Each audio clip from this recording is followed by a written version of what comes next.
Right. You have one of the more fascinating brains of anybody I've ever gotten to know. And I know people view you as dark. I just view you as smart and strategic and tactical, which is very different. The way we would want anybody, if you're going to battle somebody or fight a war or be it information or whatever. All right, let's start with the war. It's a cold war. And by the way, you said all of America. The one thing I would disagree with you, and I know you guys have taken this to the next level and explained to the American people. It's not the deep state anymore. It's the in-your-face state. They are in your face. Look at this arrogance today. They are in your face every day, right? And they don't even try to hide it anymore. This is going. What you've done on your radio and TV is going to lead. I keep saying this, to a new church commission. We're going to have a church commission in about 6 months to a year that's going to go through after special prosecutors and after Crossfire Hurricane, after everybody goes through it, right? They're going to have a commission like they had back in the early 70s to look at the CIA, to look at the FBI, to look at the counterterrorism, to look at all of this, because it is out of control. It's sort of like Greg Jarrett's book, The Russia Hoax, the illicit scheme to clear Hillary Clinton and frame Donald Trump. That kind of sums it all up. I mean, look, we're going to have you for the hour because I just can't race through all of this with you.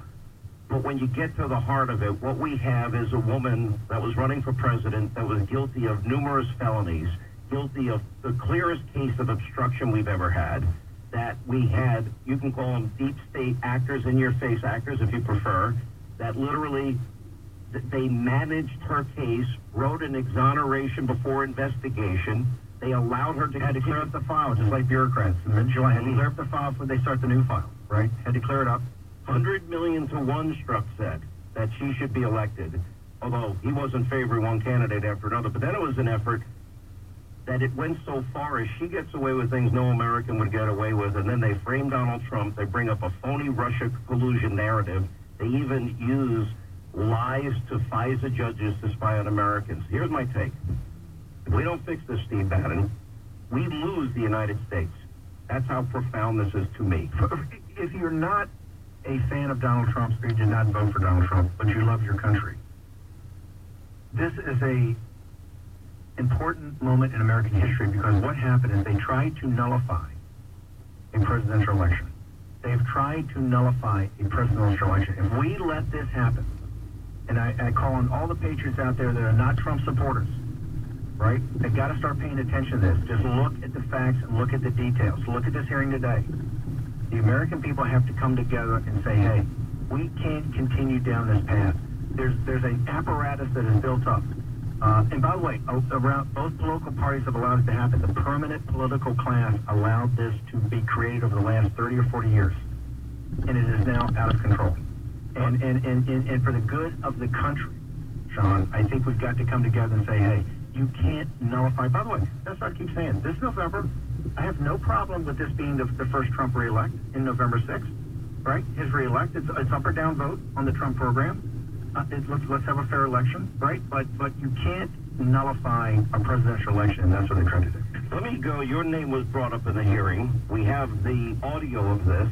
Let's play the audio.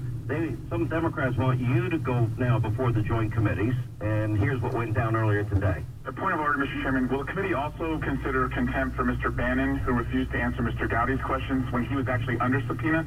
That is not a proper point of order in this hearing. Parliamentary inquiry. Mr. Gowdy, do you remember Parliamentary inquiry. The time is controlled by the gentleman from Parliamentary inquiry. A parliamentary inquiry is not in order when the gentleman from South Carolina controls. Mr. Chairman, I have a motion. I have a Rule 11 motion, Mr. Chairman, Clause 2. I move to subpoena Steve Bannon. Mr. Bannon was a witness in the House Intelligence Committee investigation. He was under subpoena. He refused to answer questions by Mr. Gowdy. The gentleman is not recognized. The chair recognizes the gentleman from Maryland, Mr. Chairman. A motion is always in order. A motion is always in order, Mr. Chairman. Rule 11, Clause 2. I will yield to Mr. Swalwell for 1 minute. Mr. Chairman, I move to subpoena Steve Bannon. In our House Intelligence investigation, he was under subpoena. He refused a number of times to answer questions of Mr. Gowdy. Mr. Gowdy appears to have a sincere interest in getting to the bottom of what happened, and so I move under Rule 11 to bring Mr. Bannon to this committee. Also, Mr. Chairman is in receipt of Devin Nunes's letter to our committee recommending that the Judiciary Committee continue on the House Intelligence Committee's investigation into Russia and recommended witnesses. So I move now for consideration for Mr. Bannon to be subpoenaed. And if he refuses, for contempt proceedings to occur. Okay, yeah, let's start with the contempt hearings for Lisa Page. All right, Mr. Bannon, they want you to come down. You've already talked to a few people as it relates. You've been to Mueller's office. I went to Mueller, I think, 2 or 3 days. It's been publicly reported, I think it was 25 or 30 hours. You got to remember, there's two different kind of things that went on.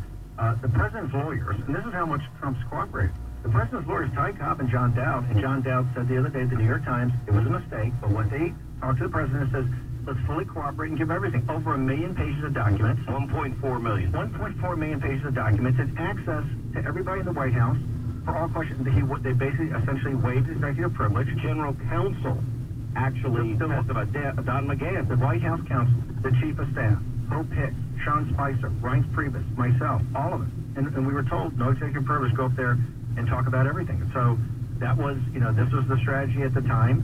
They're now, I think, with Emmett Flood and new counsel, Rudy, starting to think through. There's this controversy about General Kelly, what's going to happen there, but they've been more than cooperative. I mean, $1.4 million, and they've taken this, and I never said not cooperating, Mueller. It was that there's a process that's been set up under Reagan, there's a process set up under Bush, a process set up under Clinton of how you deal with this. That's what Don McGahn basically kept on about what's happening on Capitol Hill, and all I was doing was responding to what the White House guidance.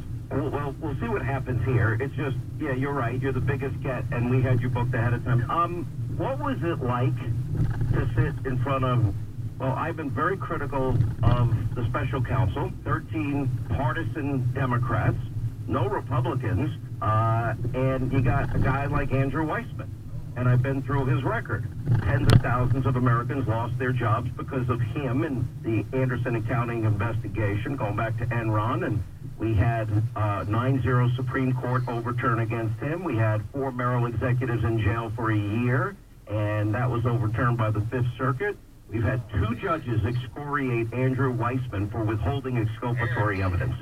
Why would any investigation be considered fair, balanced, and objective if somebody with that track record is, as the New York Times calls him, the pitbull of Robert Mueller? Look, at the White House, like I said, they waived executive privilege. White House counsel Don McGahn, right, who, by the way, in the White House counsel in Nixon's White House was John Dean, to bring a name up. And all I'm saying is that that's position, because it does not have attorney-client privilege with the president. White House counsel went up, chief of staff went up, I went up, I prepped, because you got to take it seriously. What's that like?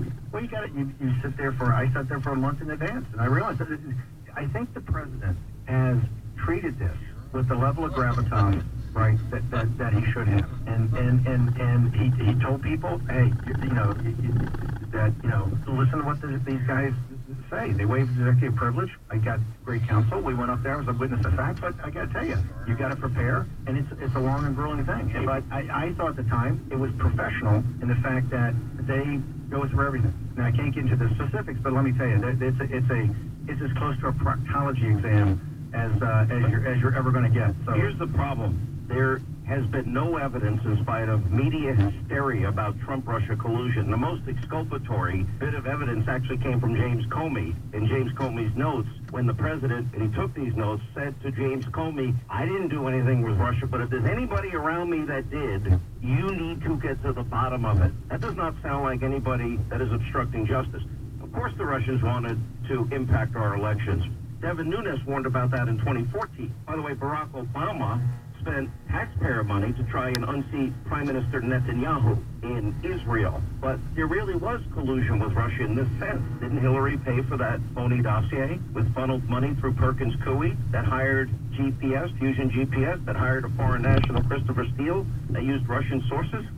Look, the Democratic Party and the progressive left is just right now embracing the totality of their defeat with the Supreme Court nomination of Judge Kavanaugh, and understanding that 140 federal judges are going to come. And Donald Trump is going to be in the life of the progressive left 30 or 40 years from now, as I said on the show last night. He is all the progressive left, and they're going through a meltdown right now. Okay, here's why. Hillary Clinton ran the single worst campaign in American presidential history. And by the way, the mainstream media propped her up all the way until 2:30 in the morning on November 9th when the AP said they had lost. The Morning Joe crowd, the New York Times, the Washington Post, you know,